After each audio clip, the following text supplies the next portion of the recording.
Hey, this is Rue, and today I'm going to be reviewing PowerWash Simulator after 100%. This is a straightforward but fun and relaxing game that has you cleaning up some of the grimiest vehicles and locations you've ever seen.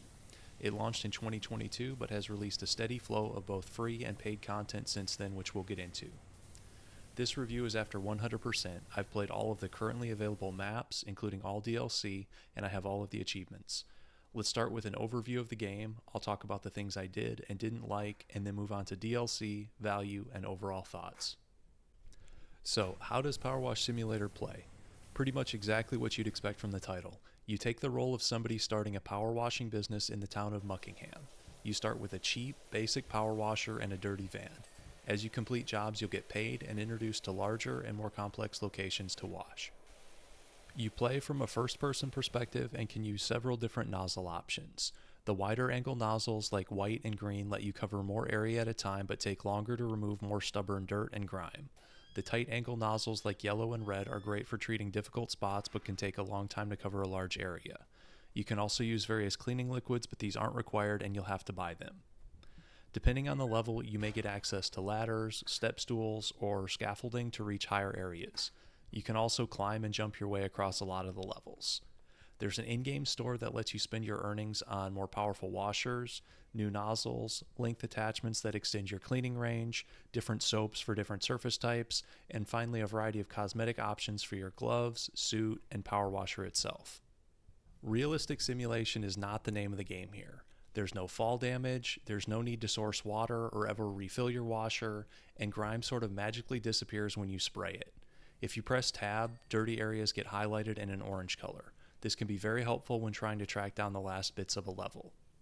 Similar games in this genre can run into a 99% problem, where finding the last 1 or 2% of things to clean or take care of can take way longer than it should. Spending 25 minutes running around a level trying to find the one spot you missed is not a fun time. PowerWash Sim has a pretty good system to handle this, although it's not perfect. If you hit escape, you get a list of all the individual objects to be cleaned along with your current progress.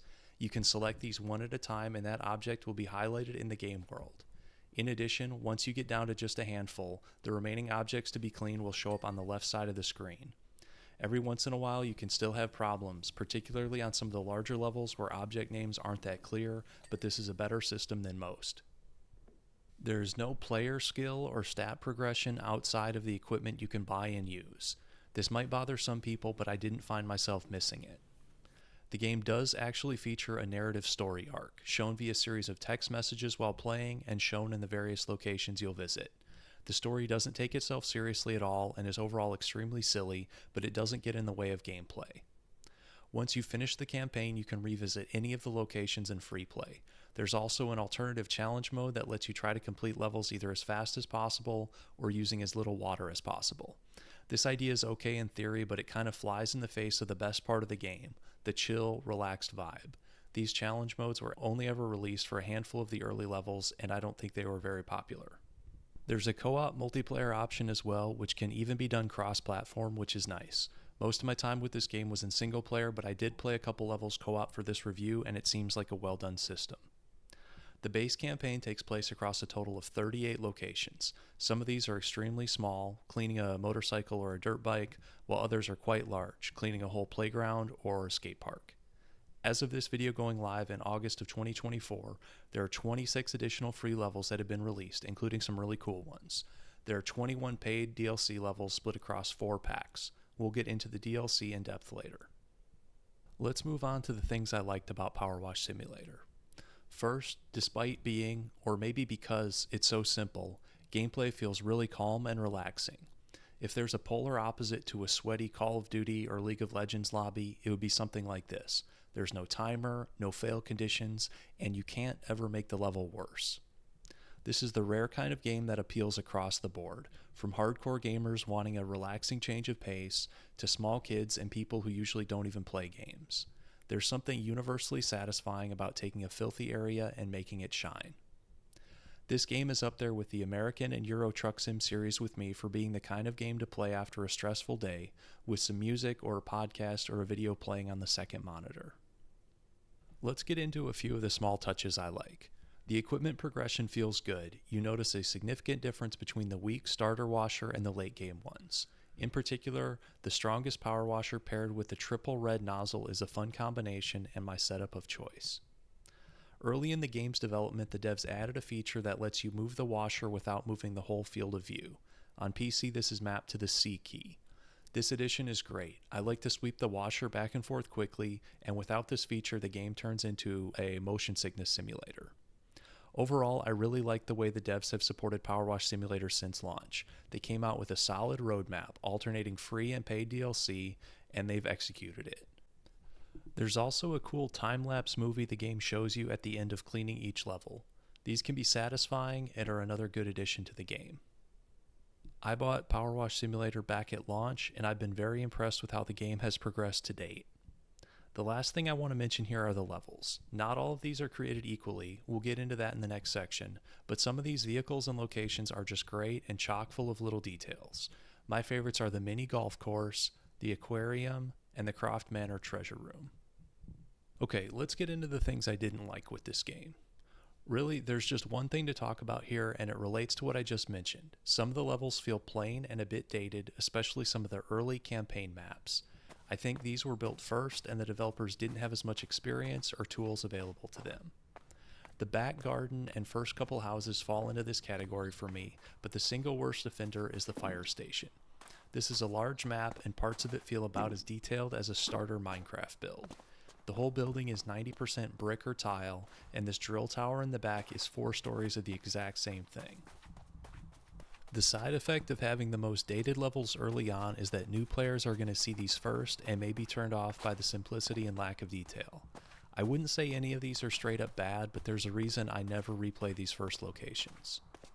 I think the way to go here would be for the next free DLC to actually be a rework of some of these early levels to the devs' current standards. Compare how basic the fire station feels to some of the more recent levels from the Alice in Wonderland DLC. It's clear the devs have come a long way since launch in their ability to craft detailed levels. Let's talk a bit about DLC and value. Between the campaign jobs and free DLC, the base game now comes with a total of 64 levels and retails for $25 US. This is a very good value, and if you wait for a sale, you can get an even better deal at $17.50.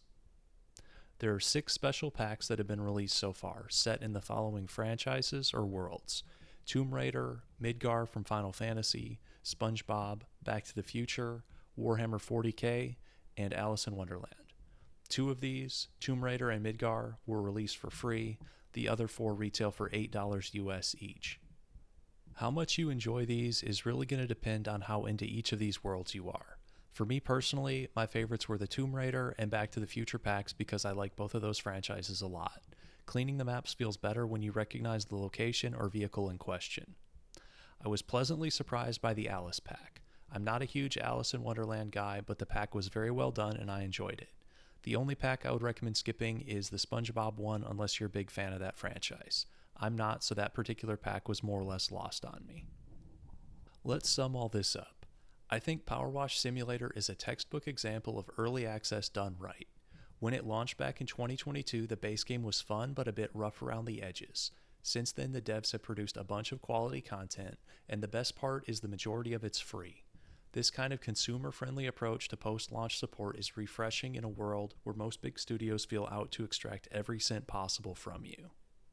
When devs support a game this heavily with free content, I actually find myself more likely to buy the paid DLC, even when I may not be into that theme, just as a way to show support.